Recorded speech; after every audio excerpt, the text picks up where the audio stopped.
Hey there, and welcome to DIY Projects with Pete. Today we're going to build a Murphy bar. Let's get started. Let's give a big shout out to Krylon Spray Paint for sponsoring this project. Krylon reminds us to make it yours. The first step is to measure and mark for your cuts. Check out the plans at DIYPete.com/Murphy bar for the cut list and supplies needed to make this project. We'll cut the boards to form the frame of the cabinet. Next, cut a piece of plywood down to size with a circular saw to make the back. The plywood's actually going to sit inside the cabinet frame once it's assembled. And to hang the cabinet flat against the wall, we'll use a table saw or a circular saw to cut a 45-degree cleat, and we'll leave a gap for the wall-mounted cleat to fit. Now it's time to assemble the outsides of the cabinet. We'll drill 4 pocket holes on each side of the short top and bottom boards. The jig should be set for 3/4 of an inch stock, and if you're into more advanced joinery, feel free to use your favorite technique.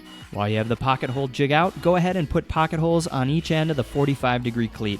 Then add pocket holes to the 3 sides of the plywood back. The plywood's going to strengthen the cabinet and seal up the backside. Do a quick sanding to smooth things out and to remove any rough edges. Then we'll attach the boards to each other. Butter up the ends of each board with some wood glue and line up the board and attach with some screws. Use a clamp to help hold the boards in place if you have one. Move on to the top side of the cabinet and repeat the process. Use 1 1/4 inch long pocket hole screws to make the connections. Lay the plywood flat inside the frame with the pocket holes toward the back side. Then clamp the sides to help hold it flush with the back of the frame, and then rotate the entire cabinet on its side. You can always tap the plywood if you need to flush it up a bit, and then go around and attach it to the frame with 1 1/4 inch long pocket hole screws. Attach the cleat to the top portion of the frame as well. Now we'll move on to figuring out shelf height and putting in the shelves and wine rack. Cut 3 boards to the same length, and we'll make the wine rack out of one of those boards. Determine spacing for 5 glasses in the rack. I spaced mine evenly so 5 standard wine glasses will hang. Mark the locations according to the plans, and then draw a straight line at each mark. Next, measure in 2 inches and put another mark.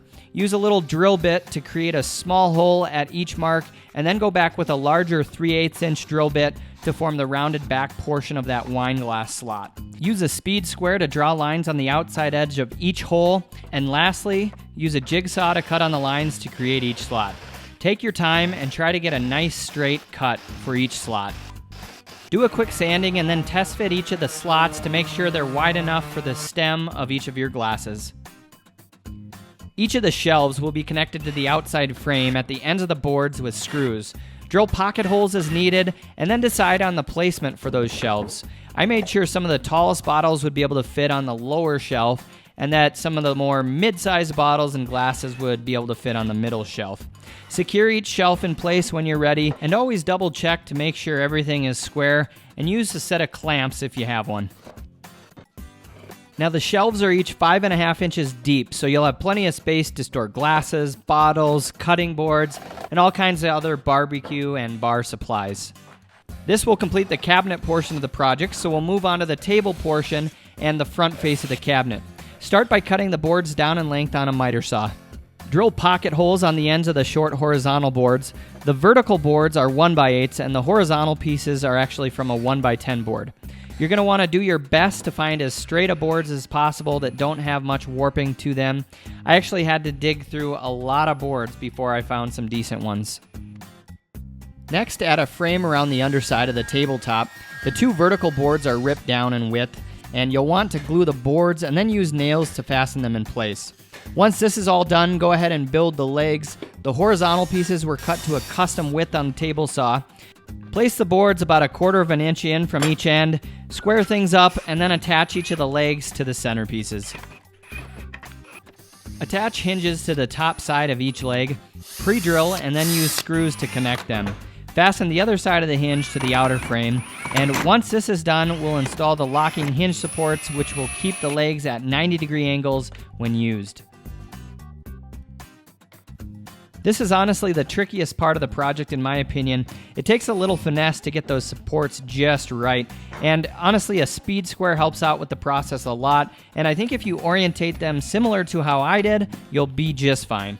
Go ahead and test them out a few times to make sure they swing freely and that the legs come to a 90-degree angle. Then add any final support hinge screws and pat yourself on the back.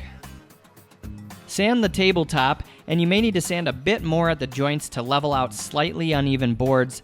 Then use a router to create a rabbet or a lip around the top side of the table for that clear acrylic panel. After this is complete, use a sharp chisel to square up each corner since the router leaves us with rounded corners, and then we'll be able to measure the exact opening so we know what size to cut that acrylic panel.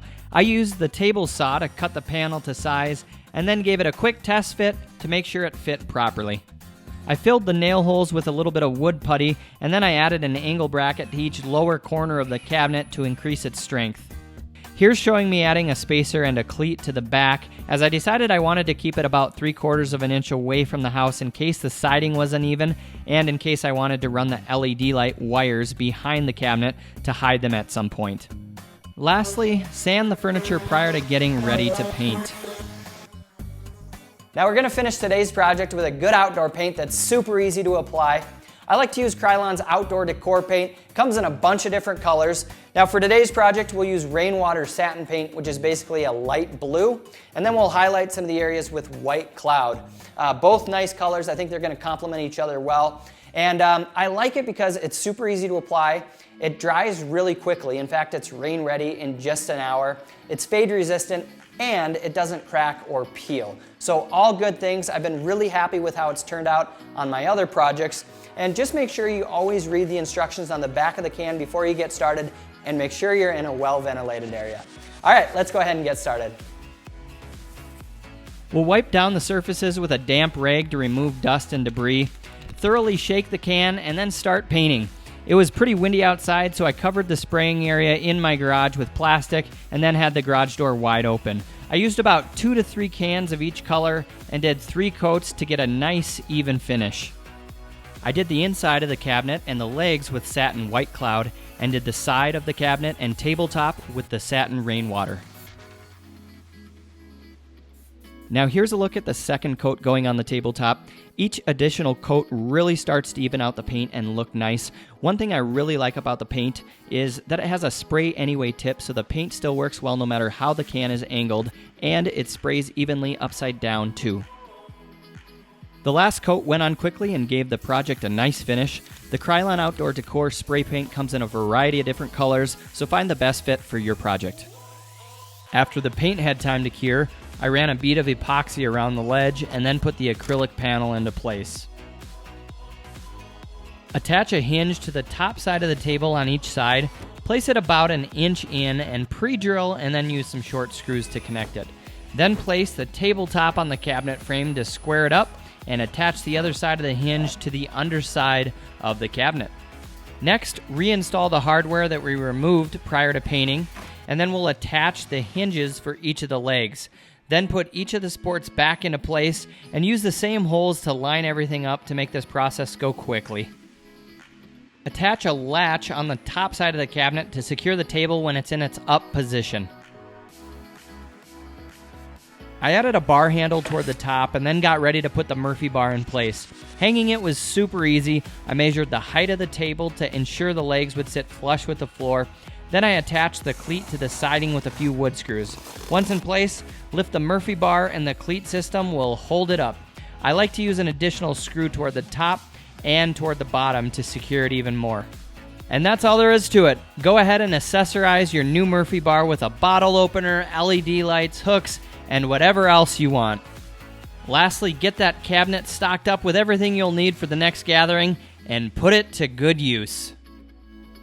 All right, thanks so much for tuning in. I hope you enjoyed today's project. And if you did find it helpful, please give it a thumbs up and subscribe to the channel. Thanks again, and cheers from Montana.